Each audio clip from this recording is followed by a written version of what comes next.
Okay, I think it's 10 o'clock, so good morning and welcome everyone.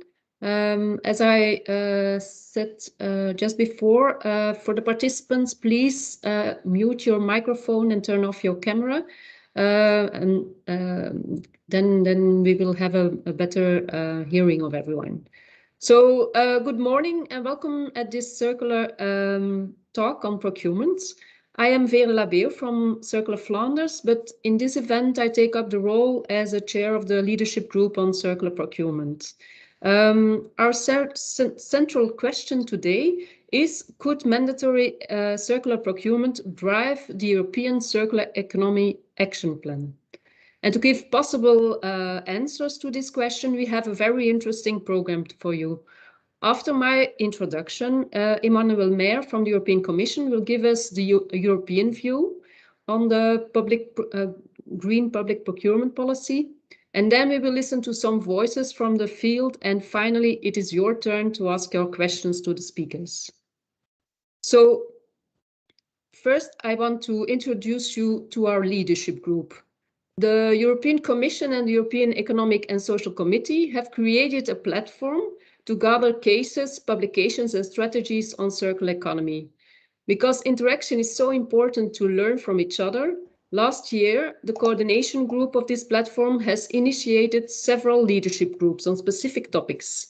And that is why now 21 organizations with specific expertise in circular procurement come together about 4 times a year. What we did until now is to look into the recommendations of previous projects to see how we can accelerate the solutions suggested. And this, for example, is an overview of some of the projects and programs on the topic of circular procurement. So we don't want to redo what is already done, but we want to stimulate and take up the expertise from the past. One of the projects still ongoing is ProCirc, and ProCirc aims to upscale circular procurement into common practice. And this is done by procure-to-procure learning action and programs, circular procurement expert task force, and transnationally and cross-industry communities of practice, because it's not only the procurers, it's also the business that we have to take up on. And finally, the Circular Economy Action Plan. In that plan, green public procurement is really important. So with our leadership group, we want to look at ways to help and accelerate this transition. For example, in May, we gave some input from our leadership group into the Sustainable Products Initiative to make sure the procurer's view will also be integrated in this program. And I think it's about now that it will be adopted. So I hope that some of our suggestions and recommendations are taken into consideration. Okay, now we are going to our interesting speakers. And the first one is Emmanuel Mayer. She works for the European Commission in Brussels and is head of the team responsible for sustainable production, products and consumption within DG Environment. The core activity of this team is to support the transition to a circular and green economy in the European Union. Emmanuel Mayer, it's your turn. Thank you very much. Good morning to everyone, and thank you for promoting the debate on this important topic.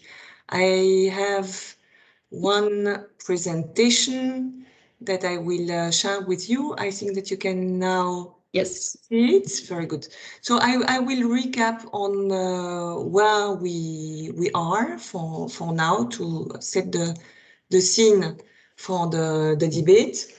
Recalling what we have said at European Commission level in the context of the green public procurement on the Green Deal, then explain also where we stand on the development of possible mandatory measures on green public procurement in specific legislation, and also recall the voluntary support tool which we have developed. So 3 aspects. So for the first one, Already in the European Green Deal of December 2019, the European Commission said that it would propose further legislation and guidance on green public purchasing. It also recalled the importance of the leading by example role of public authorities regarding public procurement, including the European Commission. A few months after the European Green Deal was issued as the policy document, we adopted also the Circular Economy Action Plan in March 2020. And in that context, we announced that we would propose minimum mandatory green public procurement criteria and targets in sectoral legislation, and also phasing compulsory reporting to monitor the uptake of green public procurement. So, a stronger commitment was made by the European Commission at that occasion. And what is important to stress is that the European Commission does not announce a revision of the public procurement directives at large, but how to use, specific legislation to write down mandatory green public procurement criteria and targets in specific legislation. And it does so in the context of the Sustainable Product Policy Framework. So looking at the Sustainable Product Initiative in the first place. So, how do we revise the Eco-Design Directive and create incentives through public procurement binding criteria to buy, the greenest product or green product on the market? How do we do this? So in the context of the Sustainable Product Initiative, which will be issued in the first quarter of next year, we are looking at this aspect. But it's not the only legislation where we have taken the opportunity to look at mandatory green public procurement. We have done so also in the proposal to the European Parliament and to the Council on batteries. So there you will see that there is a proposed Article 70 to relate to the mandatory green public procurement of batteries. Colleagues are also working on the revision of the packaging and packaging waste directive, and in that context, we're also running a number of options, including the options on green public procurement. Beyond the Circular Economy Action Plan, we have been also looking at opportunities in specific legislation under other Green Deal initiatives, notably the EU Energy Efficiency Directive. So this directive is currently under revision. The European Commission made a proposal on that in the context of the Fit for 55 package. So this was published mid-July. And this directive was already an example where we had, green public procurement criteria saying that the public sector must lead by example by renovating 3% of buildings using energy efficiency considerations in public procurement. Now, in the new proposal we make to the Parliament and the Council in Article 5 and 7, we also relate on these possibilities. It still may decide to require, so it's not as strong as it would be possible, but still it's using the possibility of green public procurement to improve the energy efficiency of buildings in this case. There are further work under the energy performance of buildings, which is currently being done. In the farm-to-fork strategy, which is so important for sustainable food systems, we have also included in the preparatory work the need to look at mandatory sustainability criteria for public procurement. So with this, this gives you an updated picture of where we are trying to push binding public procurement criteria and specific legislation, and where we would need, support, notably, as you said before, in the process of public consultation, because this public consultation is instrumental to allow us to move ahead and to justify proposals to the European Parliament and to the Council. I'm moving now to the big buyers for climate and environment, which is also part of the European Green Deal, where we are promoting the collaboration between big public buyers in implementing strategic public procurements for sustainable solutions for a duration with 2 years and with a budget of €500,000. There we have 4 working groups working typically with a green dimension on electric heavy-duty vehicles for waste collection, street cleaning and maintenance, but also zero-emission construction sites and circular construction, roads, infrastructure, public space, and digital healthcare. While we are pushing for mandatory criteria, we are also continuing, supporting the voluntary actions across Europe by public buyers. So we have, as many of you know, a green public procurement website with a set of criteria and background reports for many different product categories. The Buying Green Handbook, the updated GPP training toolkits, the Circular Procurement brochure, a lot of examples of green public procurements, and the newsletter. So again, here you have the link for colleagues to sign up to these supporting tools. I quickly show you, the guidance criteria we have issued so far. The newest GPP criteria are on road transport, adopted less than a month ago, so available now. And you see here some additional products we have developed. Currently, the colleagues are working on voluntary green public procurement on buildings. So the revision of this existing green public procurement criteria has started, and you can also register and have your say in that context. Life cycle costing tools have been also developing, as you can see, for a number of equipments.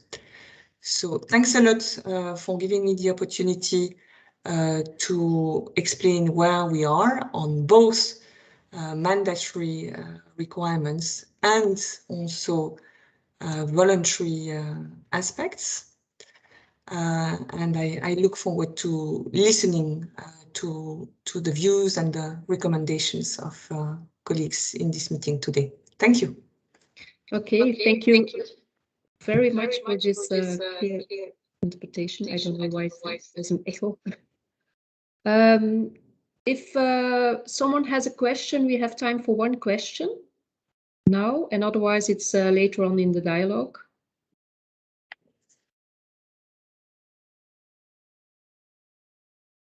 Okay, we will give you some time to think, and then we will continue now to Mark Hitson.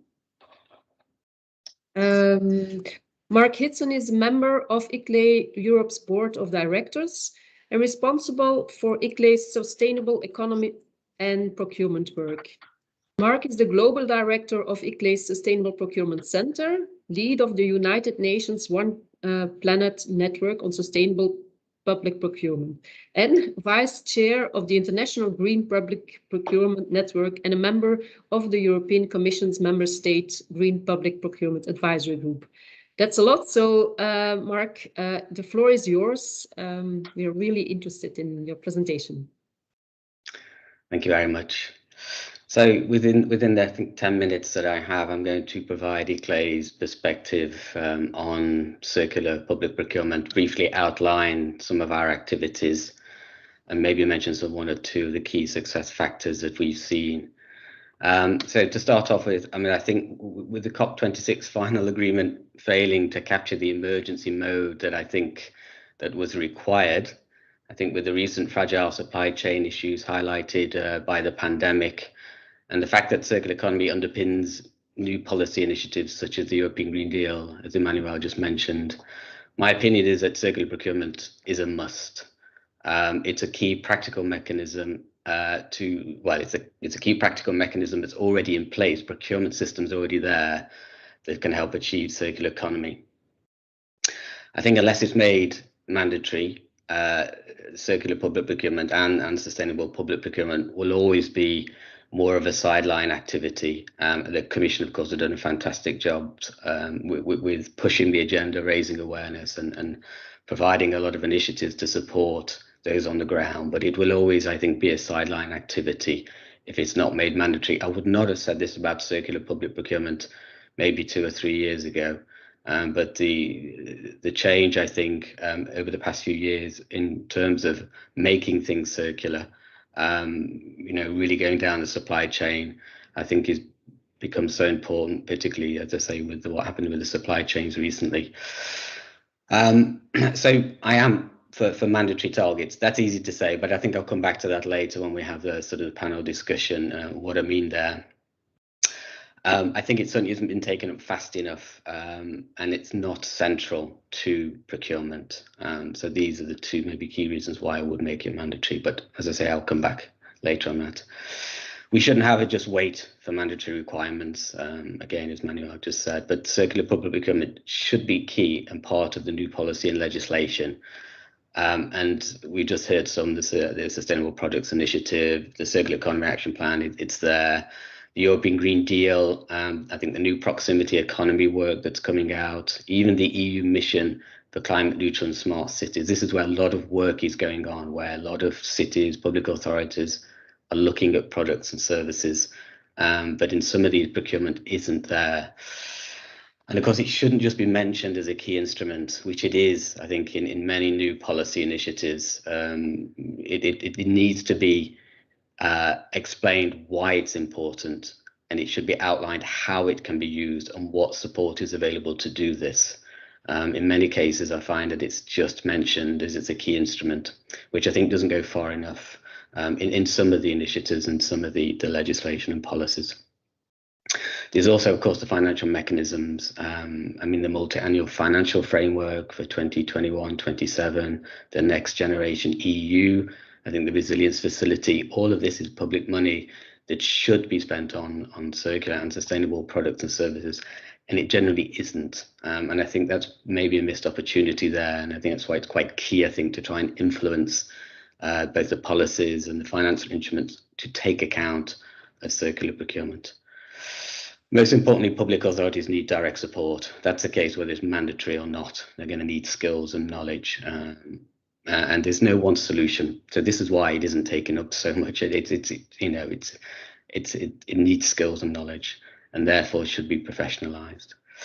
So the next slide, here I'll talk about some initiatives that we do, and we work on initiatives that also aim to support better governance, so providing a bit more of a framework for public authorities, not just going straight into circular public procurement or sustainable public procurement support, although that's where the majority of our work is.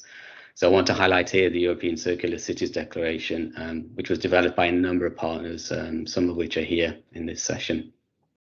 And this was really to give a broader framework, because we were hearing that circular economy is still stuck in one department, and we wanted really to push this wider This gives a chance for cities to do this, and it allows local and regional authorities across Europe to communicate their commitment.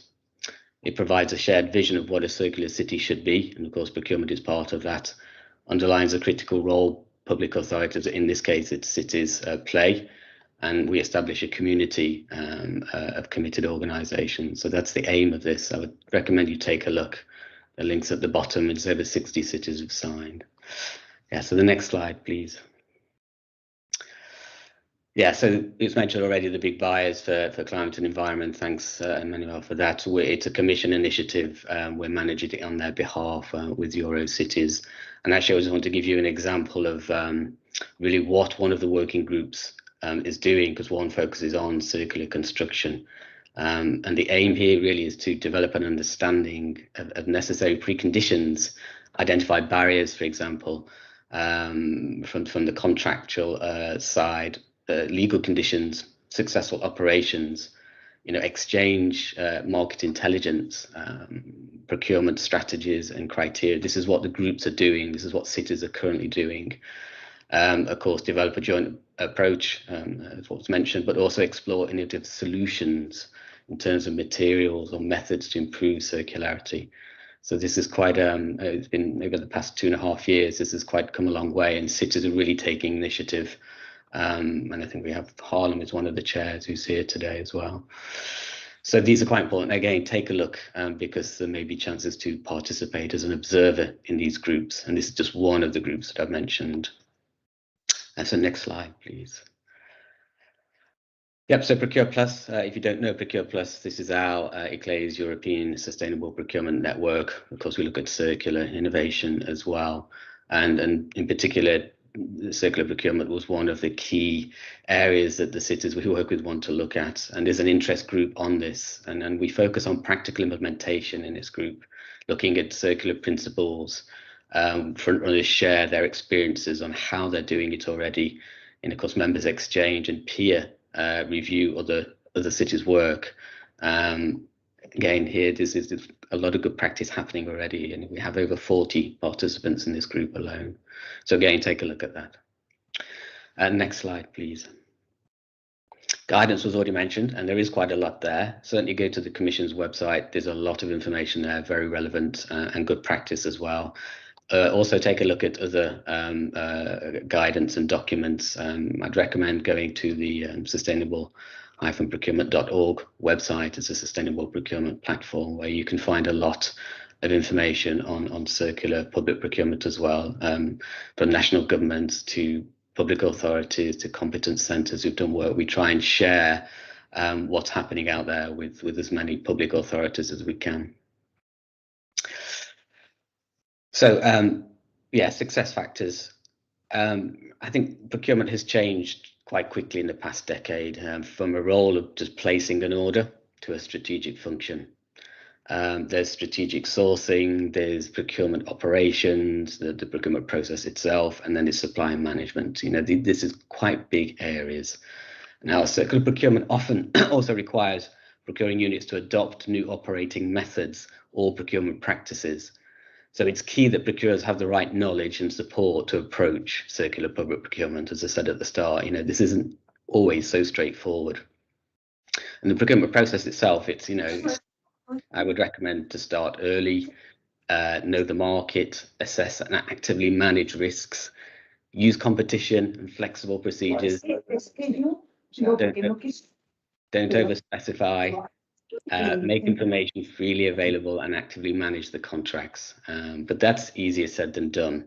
So when putting it into practice, it's more difficult. And with the absence, I think, with embedded professionalization, procurement programs, collaboration, networking and training is key. So we go to the next slide. So with training and collaboration, it needs to be done for different people, not just the procurer. You can see a list on the slide there, but also collaboration needs to be done internally. It almost needs a task force to do circular public procurement and sustainable public procurement, depending on the product and services. The more complicated ones, it needs a task force where you need the user, the environment department, the legal department, the procurer, but also you need external stakeholders, the community stakeholders, the end users of a product or service, suppliers. So this is all key. So this is where collaboration comes in, but also training. Next slide, please. So I think the key objective of our work in general is to support public authorities to buy circular, sustainable innovation solutions and products, but ultimately to deliver better services and value for money. So we think exchange is important for those reasons. But however, it's more important than that. We don't focus on the fact that it's key to achieving, collaboration and transfer of knowledge is key for, I think, moving the agenda forward, not just working for individual cities. And I think it's well catered for across Europe. There is exchange mechanisms already. There are obvious benefits, I think, of course, that we all think of: sharing good practice, pooling the skills and expertise, latest news, trends and research. You can observe the work of others, but there are also less obvious benefits, and that's initiating collaboration and research, pilot activities, developing a circular mindset and practices, ranging from deeper knowledge of material composition to improved understanding of business models. It's also about communicating the barriers and the challenges to policymakers. These are all benefits of collaboration and exchange. So the next slide, please. Yeah, if I was asked, briefly, what are the key aspects to focus on, not knowing, say, the context of procurement, I would say that the effective market engagement, choosing the right procedure, and costing are key aspects here. So identifying potential bidders, understanding the market intelligence, increasing suppliers' understanding of what you need is absolutely essential. Next slide. So I mentioned choosing the right process and procedure. It's also about understanding these processes and procedures. There are instruments within the current directives that allow you to do this, but you need to know how to use them, and not just going out with a simple public procurement and a call for tender and hoping that you'll get the product and service you want. Unfortunately, just in general, when it's more complex, the product and service, it just doesn't work like that. Next slide. And costing, I think in many cases with the public authorities we work with, they have to sort of show the benefits to the politicians, to their colleagues, and that can be quite difficult. This is why looking at sort of the costing, life cycle costing, will be mentioned quite a lot, I think, today, is important. Not just the initial price, the running costs, service cost, and then disposal, particular for circular public procurement. This is important. A lot of the environmental and social impacts can be felt in the disposal of products and services. And then I'll sneakily add an extra one, the contract management. I think people forget about how important that is. And again, with circular, contract management is absolutely key. So next slide, and this is my final slide. There is a lot of information out there already, and I think there's different levels of expertise and knowledge with cities and public authorities. And I think if we can come together, we can move the agenda a lot forward in the absence, I think, in some mandatory requirements. So yeah, please go to these websites and then contact me, and we'll be happy to work with public authorities who are interested in taking this further.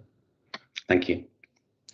Thank you, Mark. And thank you for sharing with us the importance of cities also in this topic, and also in the collaboration and training. Okay, now we are going to our next speaker, and that is Professor Dr. Engineer Kirsten Gupta. She's Vice President Academic Affairs and Head of the Research Group for Sustainable Resource and Waste Management at the Institute for Environmental Technology and Energy Economics from the Hamburg University of Technology. She has many areas of study, and including circular cities, specifically in this case on the city of Hamburg. Please, Dr. Professor, the floor is yours. Yeah, thanks a lot. Well, what I asked for the perfect. wait me, I ask for the control of the slides. If it's not working, then I will ask for it is working. It's working. Perfect. So thanks a lot for having me here, and thanks a lot for having me invited. And when we followed just this presentation of Mark, you can imagine how difficult the situation at the moment for a city or a ministry is to bring in line all these requirements and all these different aspects that we have here on the procurement side. You know, we have a long history about sustainable procurement, green procurement, and now then circular procurement. In Germany at the moment, it's climate neutral procurement, what is coming up. And actually the ministry a couple of weeks ago asked us, is there a simple way to bring all these requirements in line and to give us a short guidance? And you can imagine, you have seen a lot of guidelines and catalogs already, and for each specific criteria or task, it's 100 pages or 200 pages long. So it's pretty a big job to work on this, and therefore aligning all these requirements and bringing it in a simple catalog or an online tool where you can type in the things that you want to have and then get some proposals with some red or some traffic light signaling will probably a good idea for the future. But however, and then I'm going to see how this is working. Yeah, it's a bit slow, but it's working. So how this is in Hamburg now, and Hamburg, as why I'm here, we have a long history for green purchase, for circular procurement in it, and always considering, and this is a long tradition, the life cycle assessment or the life cycle aspect of the goods in this purchase, at least on the paper, but we will come to this then later. So what is on the surface to easily observe? Hamburg, big city, 2 million inhabitants, more or less. You know this, we are purchasing 250 million in goods. It's not the biggest buyer, but this is then goods, products and services, and it's not including the buildings. I will come to this later, and I'm really happy that it's mentioned now and on the schedule of most of us. So, and 10 years ago, Hamburg decided to become a fair trade town with all these guidelines and the requirements and the mandatory requirements for the administration to follow. This was then in line with becoming the environmental capital of Europe. And then in between, there was some legal backbone established on this. And in 2016, we entered this network for organic food in cities that we have then to show on this. And along with this development, there were some pretty nice and actions that gave a big public, let's say, recognition. One was this Kehr Wieder or Return Cup initiatives that Hamburg opened as an alliance with industry, helping to cut this coffee to go cup thing. And you can imagine in a city, you see this, because then you have this, like Mark said, cities are drivers. If you have all this single-use material ending up in the public waste bins, it's obvious. And if there is a big event, you see it. And lots of tourists in the city as well. And so then there was this initiatives to connect different shops and coffee shops and all this, and offer a joint system for return cups, what is pretty successful. And then with this typical Hamburg name, Kehr Wieder, what is coming from the marine aspects that we have coming back for ships was always important for people in Hamburg. It's family standing behind and then asking, please come back. And this is then the appeal that we have. And the second one, I will come to this later as well, is coffee capsules. You know, a couple of years ago, the minister in Hamburg for environment set a ban on any coffee capsules where you produce it for the administration. And this was such an outcry and awareness rising that even the New York Times came to interview our minister about this specific ban and the procurement rules that we had on this in Hamburg. Nice things that we have. So I talked already about this legal background. So in the Hamburg legislation since 2013, there is the obligation for all contracting authorities to follow the green procurement guidelines that we have. And this is a 170 page thick guideline, once again, so a job to go through it. But however, it was settled that Hamburg administration has to follow this. Pretty interesting. And in this guideline, there were criteria, or there are criteria fixed that are giving the decision what and how can we buy things in Hamburg. And remember, 250 million euro just for these simple goods that we have to buy, and with a lot of examples, long lists, how to decide on printing paper, light bulbs, wall paints, whatever is there. And I will give you some more examples on this. But you can imagine, this is a long list to go through. And what was then a workaround is that we have contracts with suppliers, and these suppliers listed and the goods that are in these contracts already passed the criteria. So this was the first workaround. If I have to buy these things, and especially on small volumes, then just follow the catalog with the listed suppliers and products, and then I'm in line. If I'm stepping out of the line, I have to argue and I have to evaluate every purchase that I have. So if we go then for the criteria that we have there, and it was already mentioned, it's not the best price. However, you can imagine a city is always struggled with the budget, and especially after these corona expenses that we have, it's becoming more and more important. However, the life cycle costs, Mark mentioned this, is a point here and is settled and is checked with these example products that are in the catalogs. Repairability and recyclability, big point as well. And here you can imagine this is beyond most of the competence of any purchaser. So how should I decide or evaluate, is this repairable? Just think with a simple mobile phone.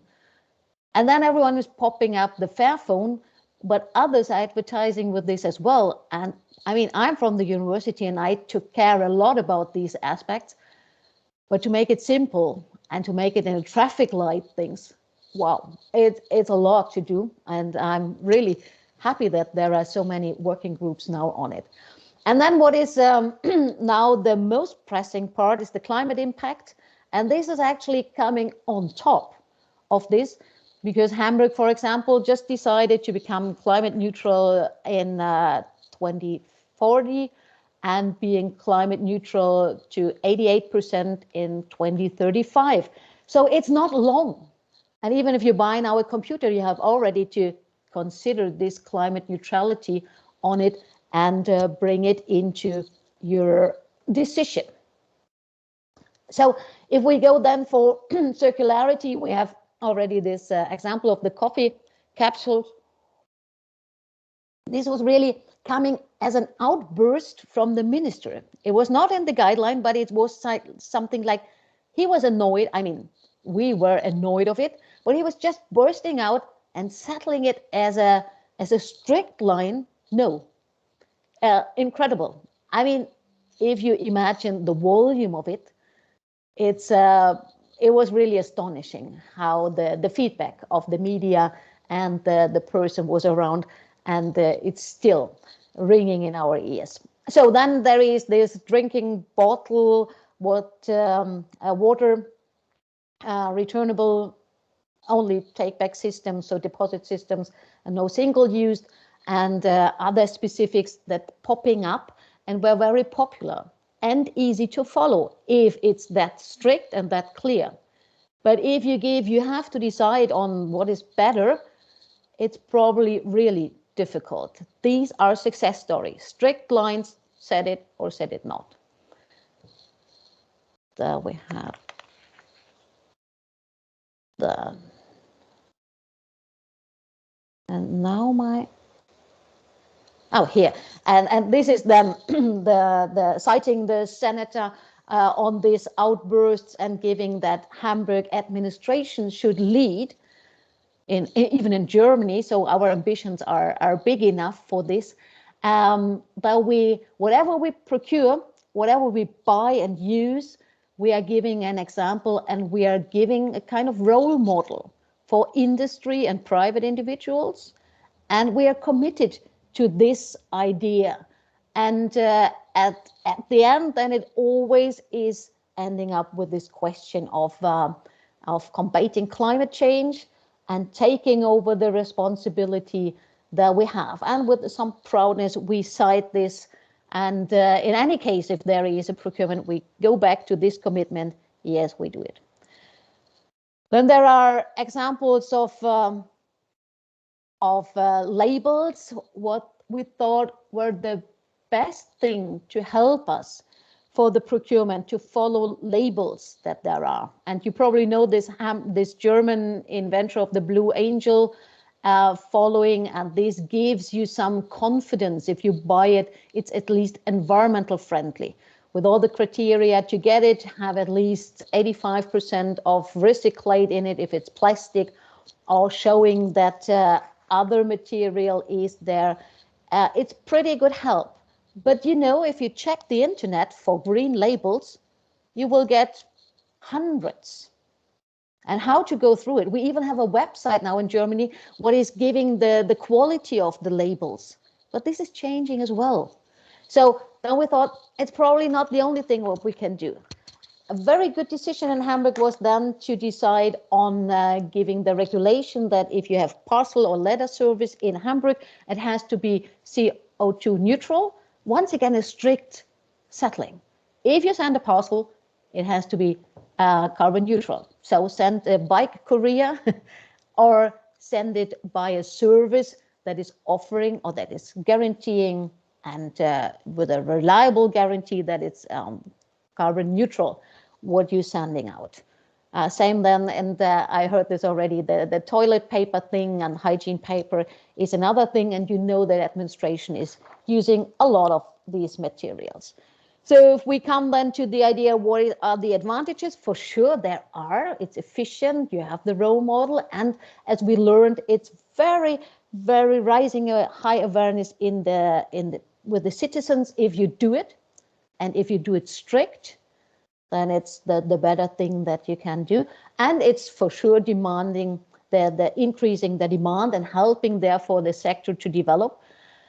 But there are some disadvantages or let's say challenges on the way as well that we have. And I've shown you the nice side of the metal, the nice side of the picture.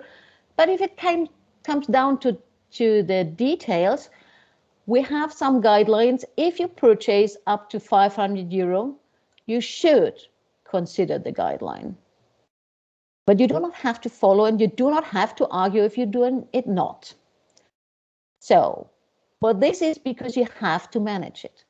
Then if the purchase is between 500 and 10,000, you must follow, but you can argue for exemptions. So you must tick some boxes, but it's still possible and not that difficult possible to come out of it. So fast supply, easy supply, things that haven't been evaluated from authorities so far can slip out of that. If it's then more, then it's a stricter must. But still, as you all know, there are excuses around. But so it's setting in line. And I would say if we go beyond 10,000 euro, we can be pretty sure that the guidelines are followed. Everything below is depending on the person deciding it. We have so engaged people in this, and they are really following, but some, yeah, you know, so there is room for improvement. And then coming to this very big gap that I see in Hamburg, for example, is the green procurement. And I was so lucky that you all manage it for construction. So even if we have an own society for building actions, for constructing things and renting buildings for the public sector, it's not fixed how they should decide. There's a guideline you should follow, but it's not fixed. And so we are in a project and leading the part there in Hamburg, where cities engage in the Circuit project, where Copenhagen, Hamburg, Helsinki region, and London, a part of London, is engaged in the question, how can we make sure that the circular construction is in line with these ideas that we have, and can we give more guidelines? You can imagine it's considering what is construction, and I was happy that there is construction site management and green procurement on the list as well. And just to give the example, in Hamburg we have 5 million tons of construction waste every year. So there is a lot to manage and is a lot to consider. It's not only demolition waste, it's the waste of the construction as well, it's soil as well. But at the same time, we have 15 million tons of fresh material going into the city for constructions. So you see, we are expanding the living space and the buildings. But how stupid it would be to send these 5 million tons to a landfill and then buy even more fresh material. And there must be this opportunity and the purpose to bring this old material back and ensure a circularity. And this is what the project is on the one side on it, and the second side is the gray energy that we have embedded in the building. So if you go for a demolition and not consider what energy you are destroying on this, the resources and the energy, and then going for a climate neutral city, what we are all heading for is then the question, can we evaluate the gray energy before, and can we by this decide whether a refurbishment or a further use of the building is more in value, is now what we are doing to construct a tool on this, so that you easily, and an easy tool, type in your new plans and then get at the output, the gray energy, what is embedded in this building. And because we have the full module of the city of Hamburg, we can already give a pretty good estimation how big is the gray energy there. And if we then go for demolishing, how much energy we destroy or how can we conserve it? And then give the predictions, can the sector manage to become climate neutral in 2040 for Hamburg at least? Or what should we do on this? Pretty interesting parts, and Hamburg is on a really good track on this, and therefore I would say, yes, we conclude it has to be mandatory. Otherwise, a lot of aspects are slipping out, but then it can really help. But to make it mandatory, we need simple tools. I mean, big data and digitalization should help there a lot. But just to give paperwork and long catalogs will not help. So we have to go for this. Okay. That's from my side. So much. Thanks a lot. It was really, really interesting. And I saw a lot of questions already popping up. Some of them perhaps you can also answer in the chat, because it's sometimes a question of a website or something. Also the question if these presentations will be shared, but the presentation, the whole circular talk is being recorded, so you can see it afterwards on the website. So thank you. Now, because of the time, we have to move on. And then I give the floor to Alessandra Mascioli. She has been involved since 2004 as technical support of the National Research Council to the Italian Minister of ecological transition. And in particular, she has been involved in the drafting of the Italian Green Public Procurement National Action Plan and in the definition of the Italian GPP SPP criteria for several product groups. She's also a delegate member of the GPP Advisory Group, the informal competent body on GPP policy and practices leading by the DG Environment of the European Commission. So, Alessandra, the floor is yours.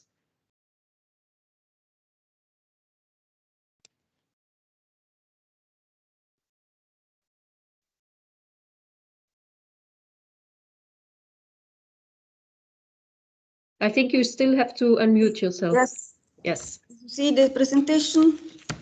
Yes, Yeah? perfectly. Okay.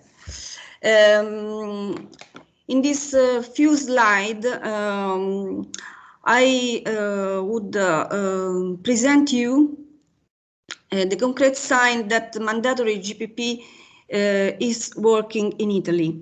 In Italy, as some of you already know, since 2016, the year in which entering into force the public procurement code, all kind of contracting authorities have to fill into the tender documents the technical specification and the contract clauses set in the minimum environmental criteria that are the national GPP criteria set within the GPP National Action Plan, and also contracting authorities have to take into account our criteria set in the same minimum environmental criteria when the tender is awarded with the best quality price ratio or with the fixed price or costs. In the previous slide of this presentation, you can look at some data about Italian public procurement.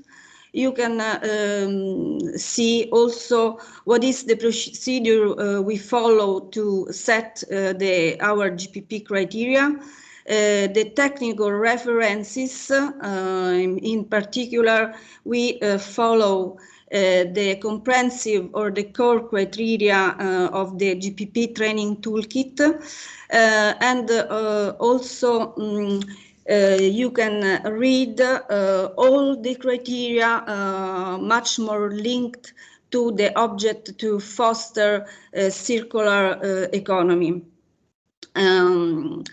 We don't have yet monitoring system effective, so we can show you only this concrete sign that this mandatory instrument is working. The leverage effect on the market, as we saw, is greater if the criteria requested are homogeneous and if relevant, the public procurement expenditure on goods, services, and works comply with those homogeneous criteria. In fact, before mandatory sectoral GPP criteria, very few contracting authorities in Italy used GPP criteria, and the criteria differed from one tender to another, so the effects on the market were not relevant. Since the sectoral GPP criteria have become mandatory, finally, in Italy, the GPP practices and dissemination and training active initiatives have started to multiply.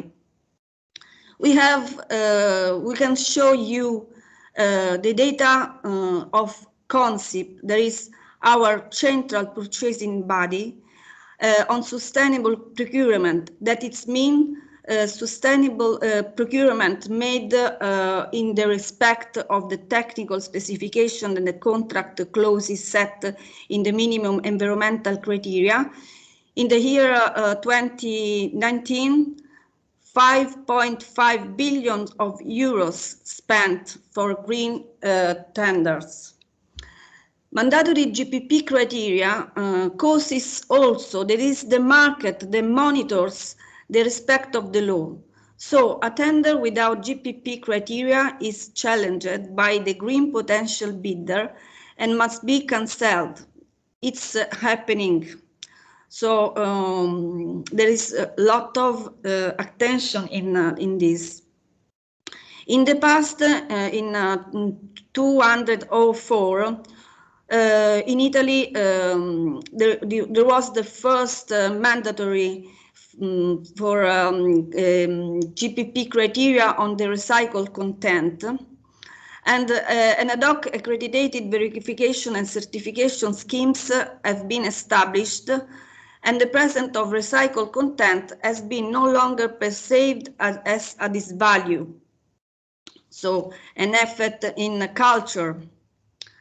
Thanks to the mandatory GPP criteria and the diffusion of certificated products, Italy has been able to create tax levels on products complying to the minimum environmental criteria or with a certain percentage of recycled material. So integration and coordination of environmental policy and levels is started finally in Italy. Thanks to the mandatory GPP criteria on cleaning service, for example, Italy has the largest number of EU ecolabel licenses on cleaning services compared to other member states. Thanks to the mandatory GPP criteria, the minimum environmental criteria relevance increased. So the minimum environmental criteria have also become a point of references for green banking procurement. Training activities were done on these issues. During the consultation phase on the draft of the minimum environmental criteria, we saw that the sectors involved make investment in environmental technologies or solutions. For example, a professional laundry service sector acceded to the Made Green in Italy label scheme. So a lot of investment also in green technologies and other solutions follow this choice. We saw also the diffusion of detergent not covered by EU ecolabel. So, for example, the detergents for periodic and extraordinary cleaning activities with the claim comply to the GPP criteria, Italian GPP criteria, based on test reports. Also, we see also in the supermarket the diffusion of recycled plastic packaging for detergent and disinfectant. Also, this linked to a specific GPP criteria we set in criteria for cleaning services. And also we saw the increase of the EU labeled product and so on. We have also GPP criteria on recycled and byproduct content in construction materials. This since the 2017. So in the website of the major Italian manufacturers of building materials, there is an announcement of recycled and byproduct content in the product. Also, as well on the radio advertisement, we heard that this advertisement show the comply to GPP, Italian GPP criteria. Also, a minimum environmental criteria conformity certification scheme is going to be developed for product groups not covered by the EU ecolabel, and we think that this certification in the future could be valorized also for private consumption.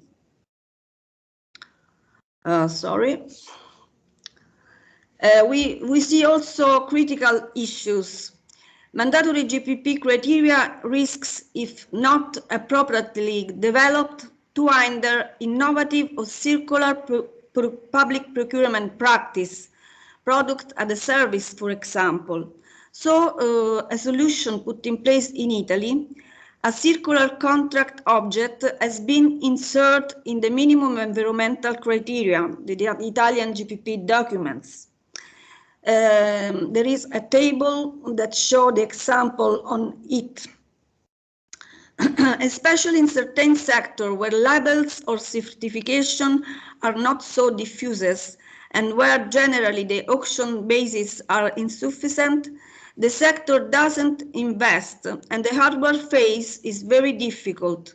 Consequently, subsequent calls for tenders don't refer to minimum environmental criteria, even if they are mandatory. Mandatory GPP criteria risk to increase the litigation, but also optional GPP criteria does it.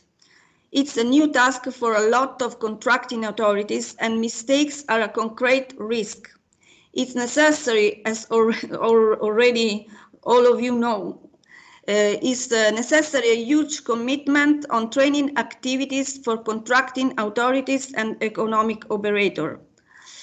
Next, minimum environmental criteria compliant verification are in any cases very difficult.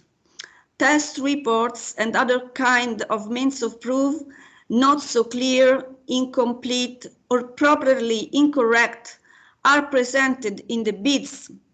In some sectors, the economic operators present systematically alternative means of proof, making use of what is allowed under Article 46 label and Article 44 test report certification and other means of proof.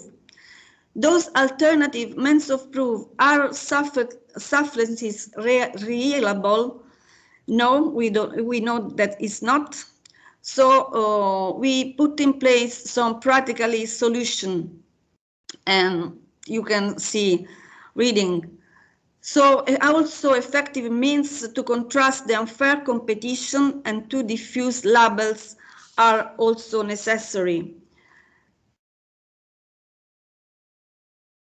Another critical issue is, especially in Italy, the monitoring system.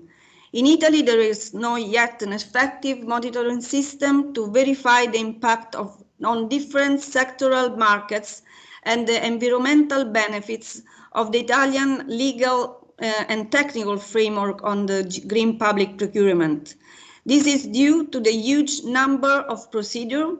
We have more than 5 million of procedures.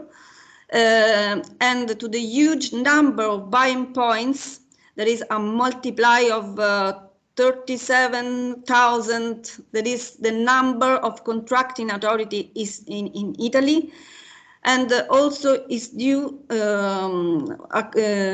because we have various electronic platforms not yet interoperable. That is for this reason that we can show only the concrete sign that GPP, mandatory GPP is working as I said before. This is all.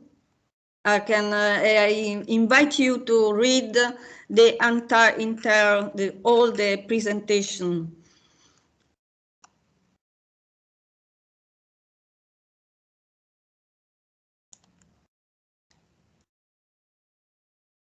Thank you very much. Yes, I hear myself again. No, it's okay. Thank you so much to give also the view of a country. So it's not only in a city view, but also the country can do a lot. And I'm sure that you all have a lot of questions, so please put them already in the chat. But before we go to the dialogue and the questions, the next speakers couldn't be here, but they send us a video, and it's a video from Urbex by José Fermín Costero Bolaños, the Director of Strategic Office of the Pamplona City Council, and Sylvia Baines Sugasti, the Chief of Procurement and Insurance Unit for the Government of Navarra. So my colleague will put on the video.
Veerle, your microphone is muted.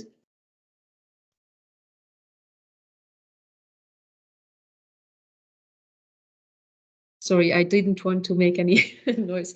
So what I said was that we saw all views of cities, region, country level and European level. And now we are going to our panel discussion. And we found Claire Guérin, the moderator, willing to be our moderator today. And she's a senior circular economy expert at Zero Waste Scotland. And she has over 17 years of experience in delivering support to organizations at program and project level. Currently, she's responsible for program development and stakeholder management as a key partner within ProCirc. So we are really happy that she's organizing this debate. So please, now is the time to fire your questions. But to make it a bit more teasing, we will start with two speakers, but Claire can ask the questions. Mervyn Jones, he works as a circular economy advisor to the Rijkswaterstaat and has been involved in developing sustainable and circular procurement over the last 15 years. His work has included the development of guidance for circular procurement across many sectors and supply chains, including construction, food, textile, furniture, and ICT. And then the second new person here is Ferre Wijkmans. He's member of the Belgian delegate to the European Economic Social Committee. And he previously was also General Secretary of ECESP Plus, a Dutch-speaking organization of employees and professional managerial staff people. Rapporteur of an initiative to give input to the public procurement opinion. And then the President of the Belgian Management Committee for Social Security. Whoa, I think this will be a great debate. So Claire, I give the floor to you. Hi, hello everyone. Thank you, Fela. So addressing Mervyn first, we have some pre-prepared questions to start the debate. So Mervyn, now that you've heard these cases from the regions and cities across Europe, do you think it's a good idea to make green or circular criteria mandatory? Hello, everybody, and thanks for the question, Claire. I'd just like to start by thanking all the speakers. I thought there were some really excellent presentations there with some wonderful examples. Very simple question, probably not as easy to answer, but I'll try and keep it brief. I think Mark summed it up. It said if you'd asked him that question a couple of years ago, he probably wouldn't have said yes. Likewise, I wouldn't.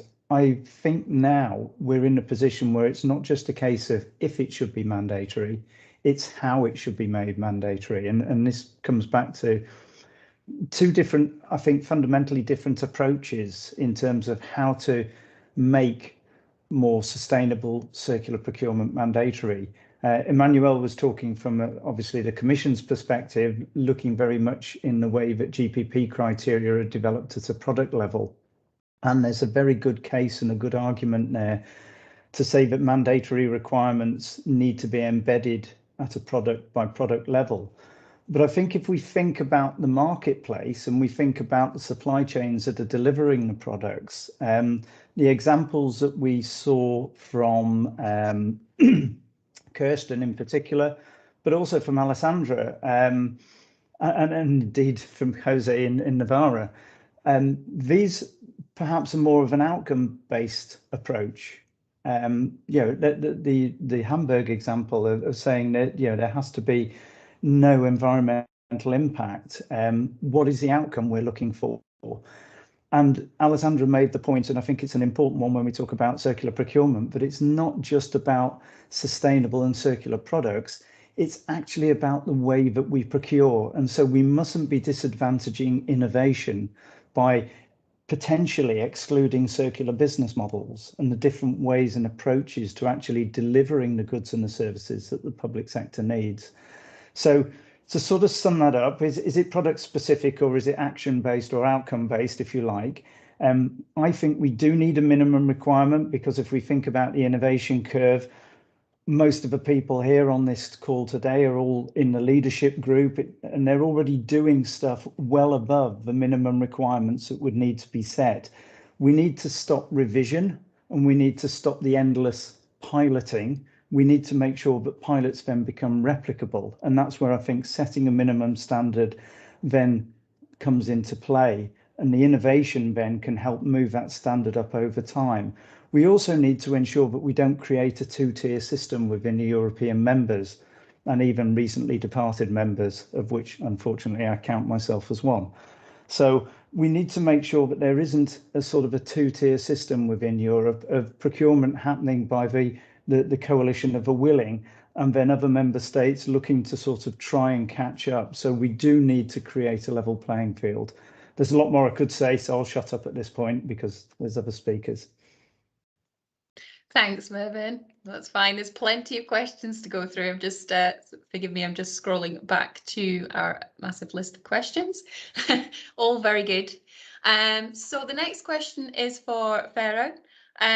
So with all your experience in GPP criteria, what are, according to you, the biggest bottlenecks to make procurement more sustainable on a European level?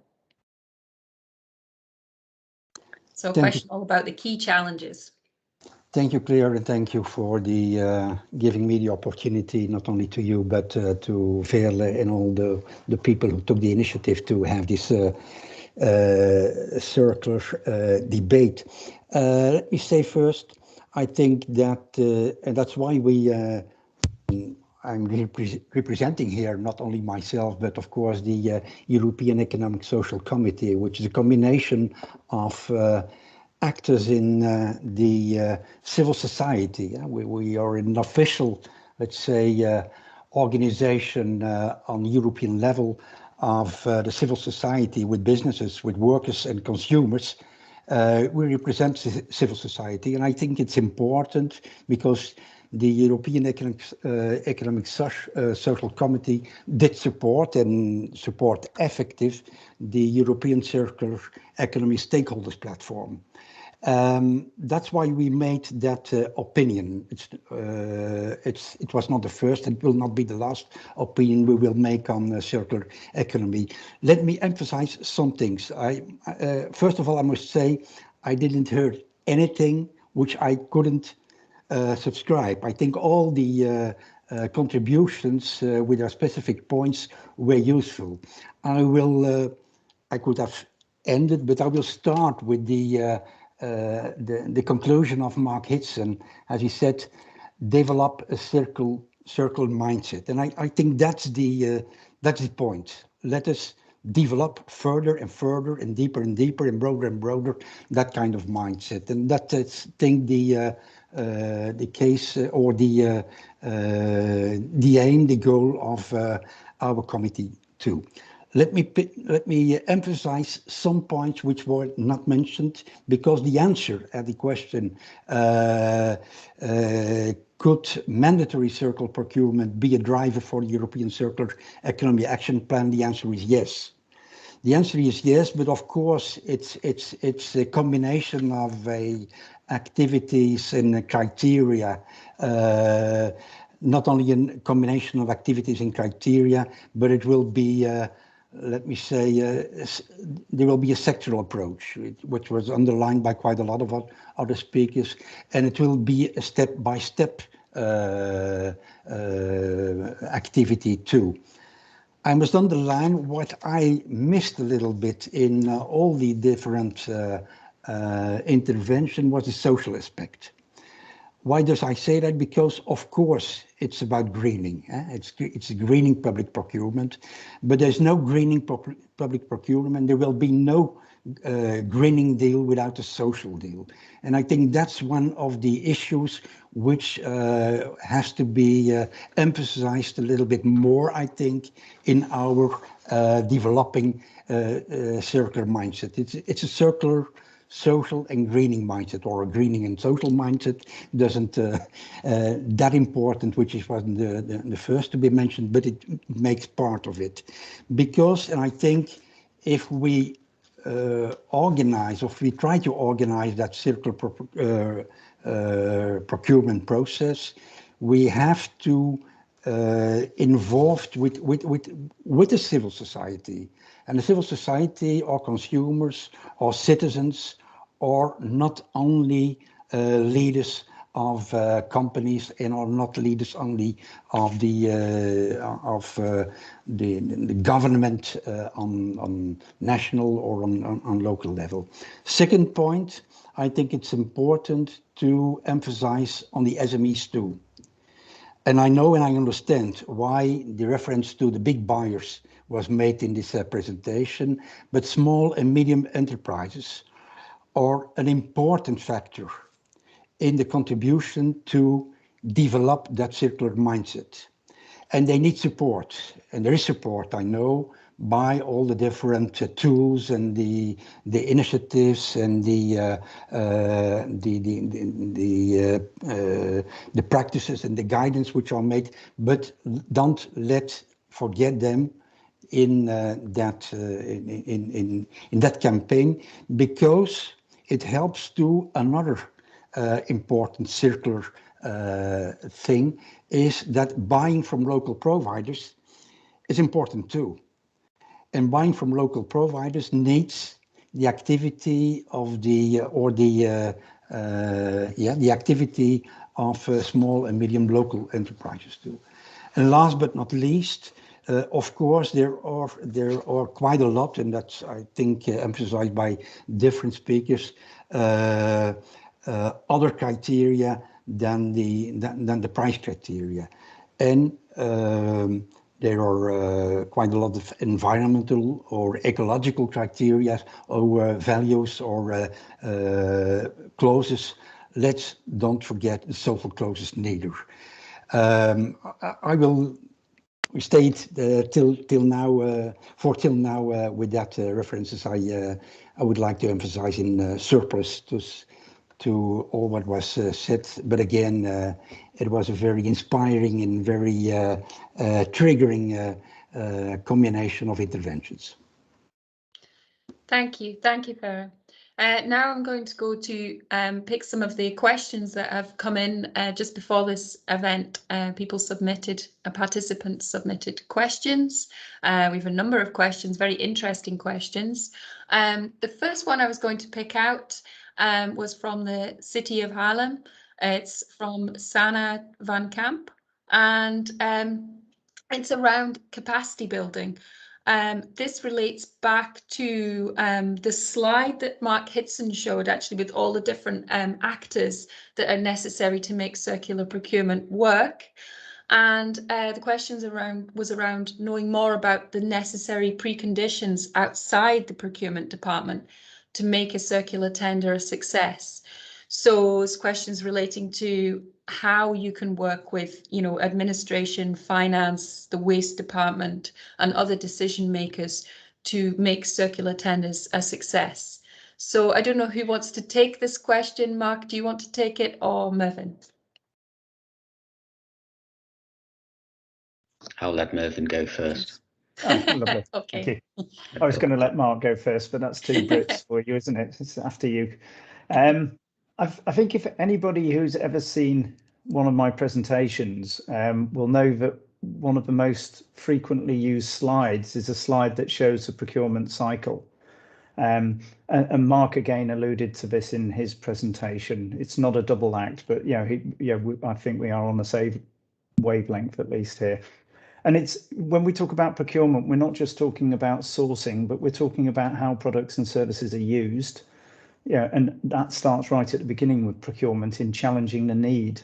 Do we need to actually buy something? Do we need to own something? Can we use a different type of business model to actually meet the requirements and the needs of the organization? But it's also about what happens to it at end of life, when we finish using it. And this is where it opens up and unlocks all the opportunities, as Farah's just said, for other smaller organizations very often to come in and think about reuse opportunities, to think about repair, and to think about refurbishing opportunities. And that most of those, if not all of them, tend to benefit the local economies. So they have a good net local economic impact and social impact, as well as a circular impact from a materials perspective. So a procurement cycle, as Mark said, requires not just thinking about sourcing sustainable products, but it's using them in a circular manner. And that's an organizational approach, it's a behavioral approach, and it does necessitate a life cycle thinking approach to costing, and it also necessitates thinking about all of the stakeholders. This is why it is a challenge, because we're trying to implement and encourage these changes in procurement practice, in organizational use of goods and services, very much at a behavioral level, as well as thinking about the products that we're purchasing. That requires lots of different people, and that's where the challenge is.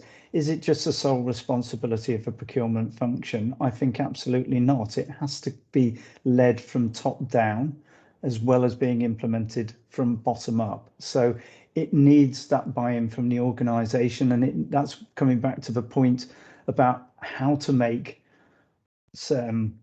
green public procurement mandatory. It needs to be a consistent approach, and that's where I think the minimum requirements can actually create that framework for consistency, so that, as Farah said, it is then clear to procurers how they embed social value and socially responsible procurement alongside and in conjunction with circular principles, not in competition with them. So yeah, it's not just about sourcing, it's about use, it's about disposal. That does require us all to have and play our role in the procurement cycle. Thank you, Mervyn. And I also posted, it was just something I was made aware of yesterday, a link to a publication that very much kind of covers, you know, everybody's role, looking at public sector, everybody's role in the part they can play around the global climate emergency, procurement being one of them, but the other actors and what they can do as well. Okay, I will go to the question bank and have a look at some of the others. This one's from Arab, from Richard Boyd. I don't know if Richard's here today. There's an interesting question around service models. So it's the challenge around embedding service models. So in particular, procuring capital projects such as buildings and infrastructure has its own specific challenges and constraints in the way you could adopt circular economy principles, particularly the shift to, you know, service-based models. Can the panel offer any examples of where they've successfully procured service models as part of a traditional capital project procurement process? Tough question there. Does anyone have any examples? Who would like to take this? I'll kick off then. It's, in the Netherlands, particularly when we're talking, and you know, in many countries, there are lots of different ways, particularly of procuring infrastructure projects. You know, whether you're just procuring an asset or whether it's design, build, whether it's design, build and fund, design, build, fund and operate. Those longer term service-based models create the potential for embedding circularity within the whole procurement process, rather than chunking it and breaking it down into capital purchase of the asset and then operational maintenance, and then at some stage somebody has the responsibility for end of life and decommissioning and deconstruction. So from an infrastructure perspective, there are lots of good examples already out there. You know, again, on the SPP regions, on the website that ICLEI maintain around case studies, there's examples on those, and I'm sure Mark can go into those. You know, under the Dutch Green Deals, there's examples like the A12, the 18-year contract that embedded carbon accounting into the evaluation process for the infrastructure project over an 18-year period, and actually positively evaluated carbon reduction potential within that. That gives the greatest opportunity because you're including the operation as well as the asset, but you can still break it down and include potential for service-based models. I would say from a procurement perspective, it's really important that you don't just simply offset the risk And I'm sure somebody from Arup and any construction company, one of the things that they would want to know when they're talking about service-based models is how risk is shared and how transparent the risk in a long-term service-based model is. But again, we also have examples of lighting as a service. You know, behind me, you can see the light on the wall. That doesn't necessarily have to be owned by the building that owns it. It could simply be leased as a service in terms of lumens. It's what they do in the aerospace industry. It's what we do with a lot of multifunctional devices already. So ICT has got a lot of examples there. I'll leave it at that because I'm sure other people have got things to say.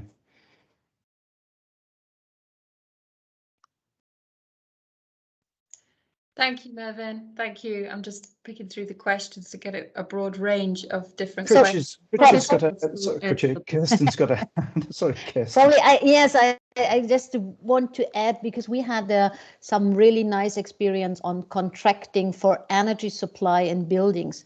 This was especially if you share the benefit of it, so the reduction on energy need over a long time with the institution and the contractor.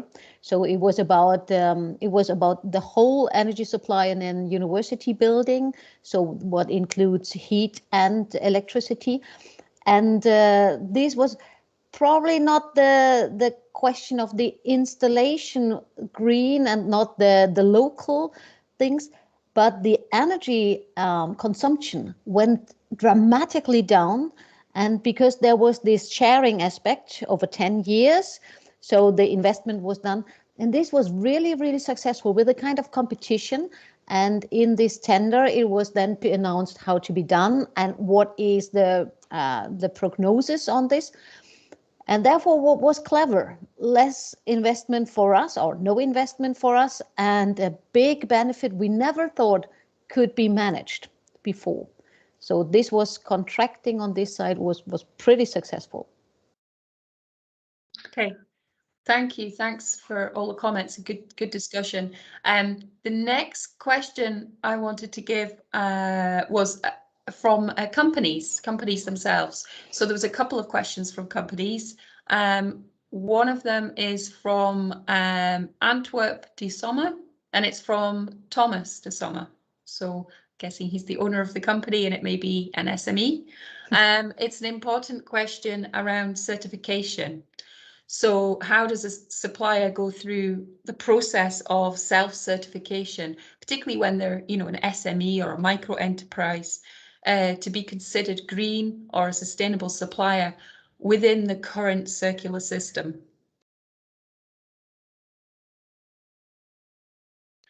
So who wants to take a question around certification and, you know, support for particularly smaller companies around how they can compete in the marketplace for circular products and services?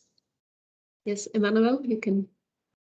Yes, maybe I will seize the opportunity to make some publicity for some certification tools which we have developed at European Union level. The first one is the EMAS scheme, so the Eco Management and Audit Scheme of the European Union, which is really a recognized brand and helps you to drive down your environmental impacts. So there you can be EMAS certified based on the EMAS EU regulation. So that's one scheme, and you can very much start from, I mean, the basic idea is that you need to improve your environmental performance, but you can start at any point in time and at any environmental impact level. Another one is for the certification of products. It's the EU eco-labeling scheme of the European Union, the EU eco-label. There, companies can also go through the certification process for their products. These would be the best-in-class products in the market. So like the Blauer angle we have mentioned on the Nordics one. And we are always trying to promote through the green public procurement manuals how to buy green using these certification schemes. What is really critical is in any case to have very strong certification mechanisms, so third-party certification. So that's critical. Thanks. Thank you. Mark, you have a comment as well? Mark Hitson? Yeah, thanks, Claire. I mean, I think for SMEs, it is quite difficult, I think, because of the time it can take, of course, to get sort of certifications and eco labels for their products. The process, you know, can be slow. It's worthwhile investing, and certainly the EMAS one that has just been mentioned by Manuel is quite important. But I actually would turn it around. I think SMEs are very valuable, and they provide a lot of the innovative products and services, much more so than some of the bigger companies. So actually what we do quite a lot is work with cities about how they can interact and how they can, you know, open up their procurement to SMEs. That's just as probably, if not more valuable, I think, because then it's opening up businesses to SMEs. So I would say to SMEs, it's also important to contact, you know, the public authorities that are either in their area or that they're, you know, their target group in that sense, and discuss with them, you know, about not just the product, but about how the procurement process works.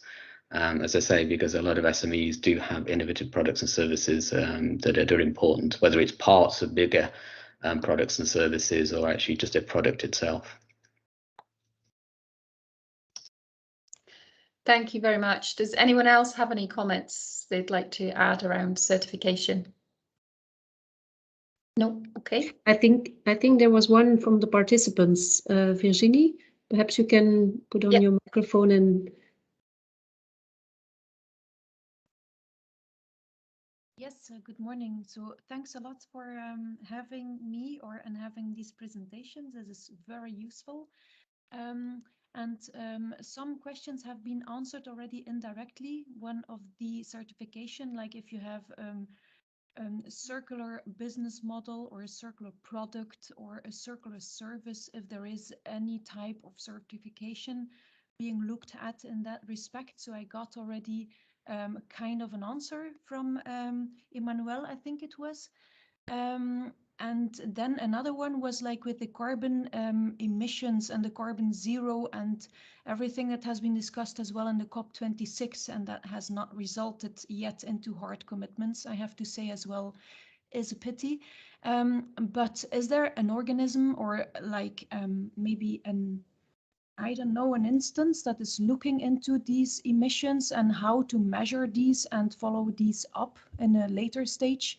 Because of course we need to measure and then see where we were at and then how we can improve also as companies, but as a society as well. So that was the question, is there an organism looking into the carbon emission or the measurements, or how we can look that up in the future? Mark, do you want to take this one, Mark Hitson? Is there organizations through ICLE that are looking at this area? Yeah, I mean, it's a good question. And I would say that's something that's, you know, it's worth looking into, you know, having sort of verification centres, independent verification centres that look at products and services. I know the Commission have looked at this on and off for a long time about how that could work. I mean, measuring CO2 is quite difficult unless it's energy efficient products. It's actually very difficult to do. This is the problem. It was mentioned earlier that, you know, there's life cycle costing tools. We've also developed life cycle costing tool that measures CO2, not just costing, but it's very difficult not only to develop the tool to understand the coefficients of CO2 based on the product or services. It has to be kept up to date on a regular basis. And then, so developing the tool itself is quite difficult. Then for the public procurer to then use the tool, it's quite complicated. You know, I would say you have to be quite an advanced procurer. It depends on the product and service, of course, or what it is. And this is probably why, again, what we say to public procurers is that they they should discuss with the suppliers, with businesses about, can they or are they measuring their CO2 emissions for their product and service? Because that's probably, it's the supplier that understands the product and service the best. So we try and come from that angle more. I think there are organizations out there that do this, consultancies, for example, certainly at a national level, I'm aware of some, but at a European level, yeah, I think that's a bit more difficult to do. It's also worth saying that in ProCirc we are developing a toolkit of resources and links as well. Maybe Melody could put the link to the toolkit as well. There are some videos there from tool owners about how to use some of the tools like the CO2 performance ladder, etc. But that's just a plug for ProCirc. Okay, I'll go back to Emmanuel. questions. Wait, Emmanuel wants to add. Oh. Sorry.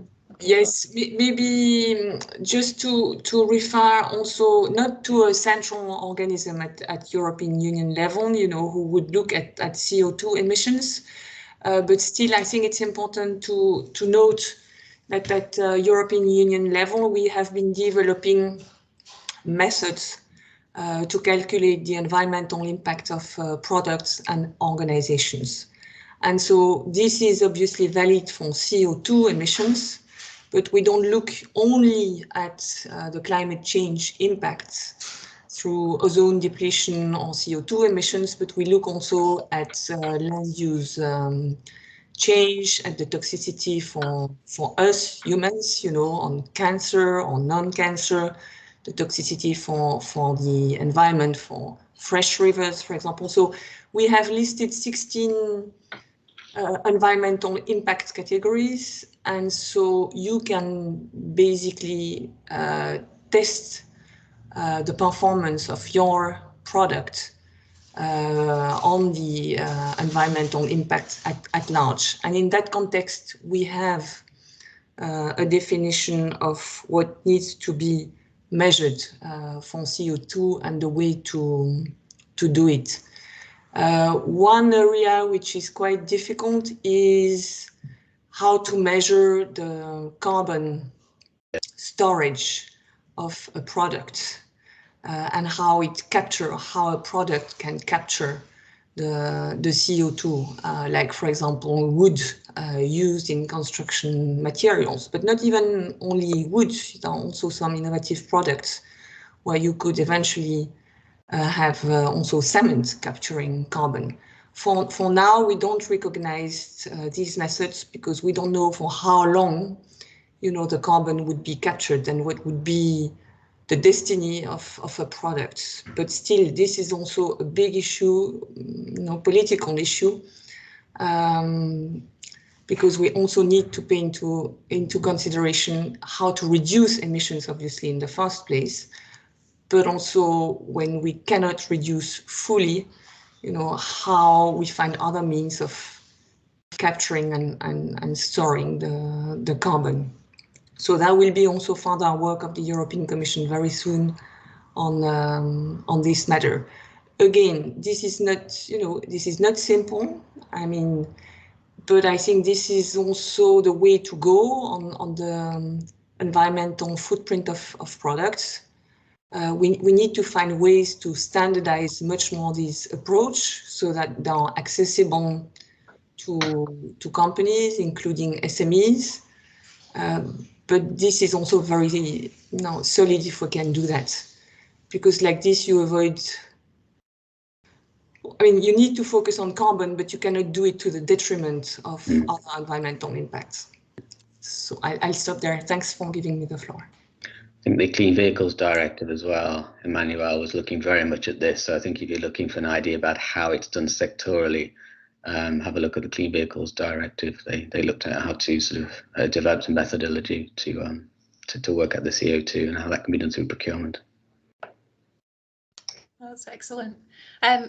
Related to that, actually, there's a question here from the Technology Industries of Finland, from Karina Wilk, or Karina Week. Some she says that some public procurers have had problems with the requirement of using secondary raw materials in products. So, you know, problems around sort of legislation, problems around sourcing appropriate secondary raw materials. A question was around what sort of educational resources might be available for procurers so that they are able to make good decisions around use of secondary raw materials in the circular economy. So this question's maybe for both Mark and maybe Emmanuel as well, around sort of support and resources for secondary raw materials and how to source and use them in procurement. Emmanuel, I'll let you go. Otherwise, I'll be talking. Maybe, I mean, I don't have, personally, I don't have a lot of experience on this issue, but I understand that, you know, if you're reusing, I mean, if you're calling for reuse products in your public procurement, then you're, you know, maybe confronted with a number of obstacles. So, for example, you're not completely sure that the new product will last as much as a new product. You don't have necessarily the standards which you would get in a new product through a reused product. You don't necessarily know what is in the reused products, especially when it's old. And you can have chemicals which are, you know, not authorized anymore, and this could create problems. So, for example, under REACH. So, I mean, it's, you know, it's true that you can be confronted to obstacles. I think I was reading about, you know, construction, but this time, you know, interior construction, where there are a lot of work done, including in Belgium, on how to promote, you know, reuse materials like wood, you know, linking with social enterprises to avoid that the wood goes to waste, but this is actually reused, and that public procurement can support that. And I understand the difficulties. I'm not a procurer myself, and I don't know how to solve the equation, and if, you know, colleagues have found practical problems or legal problems which we could solve. So it's only a partial answer from me, unfortunately. No, that's fine. I see Mervyn has his hand up at the moment. Mervyn, do you have something to add to this question? I do, but Mark, I don't know if Mark wanted to chip in before. Well, we're probably going to say the same thing as we do anyway, but I mean, I would say that it is an issue. It depends on what the product and service is. I mean, for buildings and using sort of a secondary material there, of course, you have to think about sort of the health and safety of products. There is some good practice out there, but maybe Mervyn, you want to answer from a sort of technical perspective first. Yeah, I find myself in a really strange position here because, again, for about the first time I can remember, I'm trying to be positive rather than negative. We already use secondary raw materials in production, whether it's post-production or it's post-consumer secondary materials, recycle it in vast quantities. I think the key from a procurement perspective is down to the process of verification. And again, there are ISO standards on verifying recycled content that you can utilize. There are also nationally based standards that you can use and methodologies. The key for me is, again, when you're procuring, is to ensure that you're looking at functional specifications that are defining quality levels rather than specific requirements in the technical areas of the tender. So you can, if you can enable functional specifications to allow for the suppliers to demonstrate how they meet the quality standards that are the functional bar you're setting, then secondary raw materials have got a level playing field with primary materials, and they have to pass the same standard tests that primary materials do. And if they do, they meet all the criteria that Emmanuel's just said. You can actually address things like reuse, refurbishment and secondary materials through warranties. So it's not a case of necessarily saying this is not as good as. If you are asking for the right level of warranties, you're asking for the right level of access to repair, then you can use that as criteria to, if you like, offset the risk around using secondary materials compared to what you perceive to be the risk around using primary. If we take wood as an example, and I won't go into technical details, but you can get far higher chemical concentrations in primary raw material wood than you can in secondary material wood, but it's not having to be tested in the primary, in the virgin material, but it is having to be tested in the secondary material. So it's around the testing regimes, it's around the verification.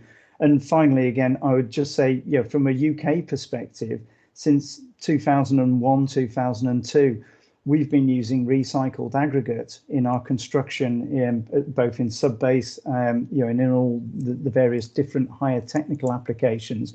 We use recycled content in concrete applications, in certain applications. These are all structurally and engineeringly tested, and they're sound approaches. So it's not, I think, you know, it's not right just simply to section off secondary materials and say they're different, as long as we're putting in that technical and that quality bar that says if you can meet these standards, then you can pass. I've got next to me, sadly, a plastic drinks bottle, but less sadly, it's 100% recycled PET. I would have only added to that. I saw that Professor Gupta has also asked the floor. So perhaps, sorry, Mark. Okay, I just jump in. It's a short one. So I really want to support what Marvin was saying, because it is there are so many stupid decisions on the market to exclude in any open tender recycling material from the use. And this is definitely not fair, and it's stupid in our idea of circular economy, because there is a value, and I'm from this sector, we have to prove that the material has the same quality. And so if you follow this recommendation to ask for the function, then you will get whatever material is available. And I can tell you, in most of the cases, there is regional recyclate available for construction or even for plastic, and it will follow. It's the best tested material we have, because there are strict rules. I know in the future there were some dark things happening, but I think if you ask for the function, then and the standard, the material can follow it. Thank you.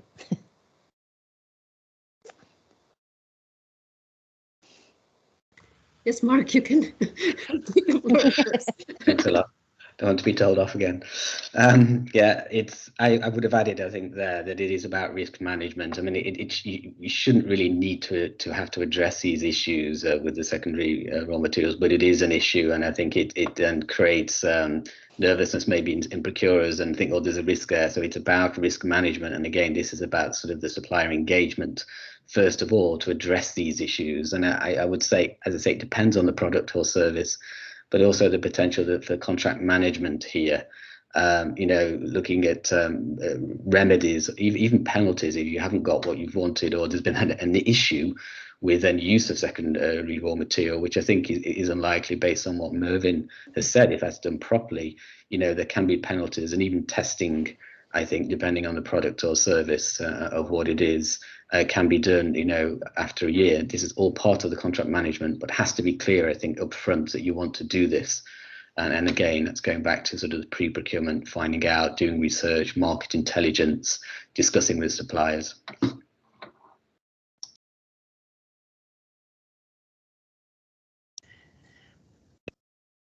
Thank you very much. I only have time for 2 more questions, so I should jump into those. I'm just trying to pick ones out for, you know, sort of breadth of conversation. An interesting one to bring into the conversation was that looking back at GPP criteria,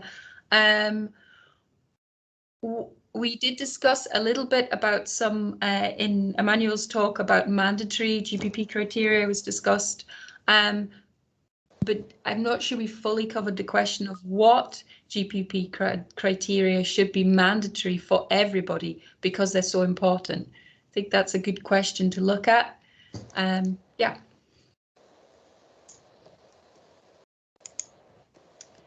Emmanuel, would you like to answer that, or who would like to answer that question?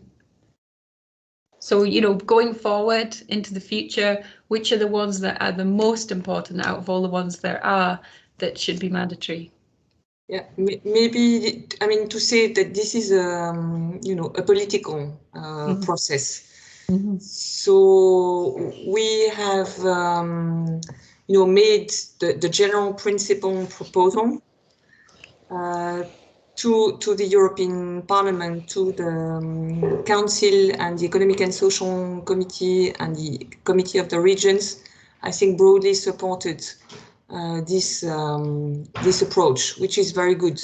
They have pointed, though, to the practical feasibility of it, which is critical, so that we don't, you know, make the life of public procurers impossible in practice.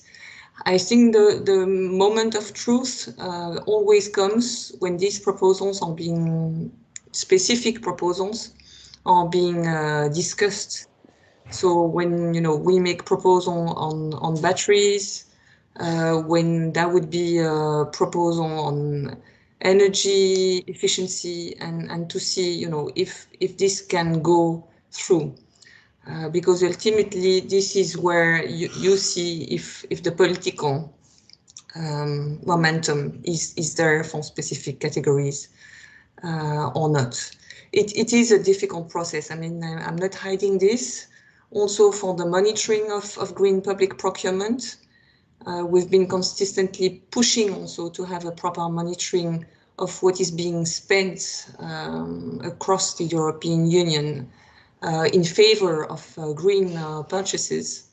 But even, you know, setting the criteria and making sure that countries all over Europe are ready to report is not an easy exercise. So we really, I really welcome today's discussion also for that purpose, because it's important to be connected on these matters. Thank you. Okay, I see Farah wants to reply, but unfortunately the time is up. So I will give you the floor after that. I give the people the link to the place where we will continue our discussion. So on LinkedIn, you have a group. I'll put the link into the chat.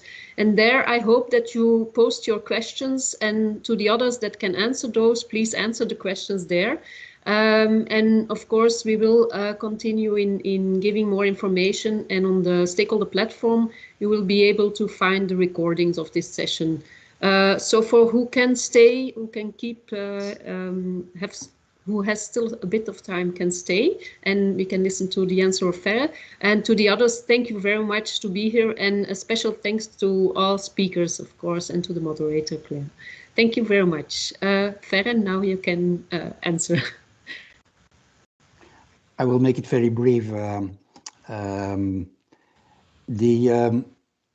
The question, which kind of criteria must be mandatory, I will very brief. I think that the, and that's what in the EEC opinion is, that the quality of employment is one of the issues. And I know it's not that easy, but there are some areas on which you can agree. I don't say as simple, but if you agree that the European pillar of social rights must be respected, you can always say that the requirement to enter into public contracts with companies has to be with companies that apply collective agreements or applicable national law and practice resulting from agreements between social partners. I think that's a it's a rather broad definition, but I think it could make part of the let's say the mandatory rules. Last but not least, I would like to refer Vele, if I can, to the dissertation of Mrs. Amandine Roos I sent. She made a dissertation to get her PhD at the University of Leuven on the role of government preferences in government contracting an experimental approach. It's available. I send it to you. You can put it as available for all the members or all the participants of the of this meeting.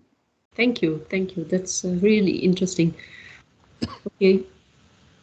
I think if all questions are being asked, then there are many more questions, but I think, you know, there was such a good range of questions from everyone, too many for this session, but we could post the ones in the LinkedIn group that haven't been answered yet.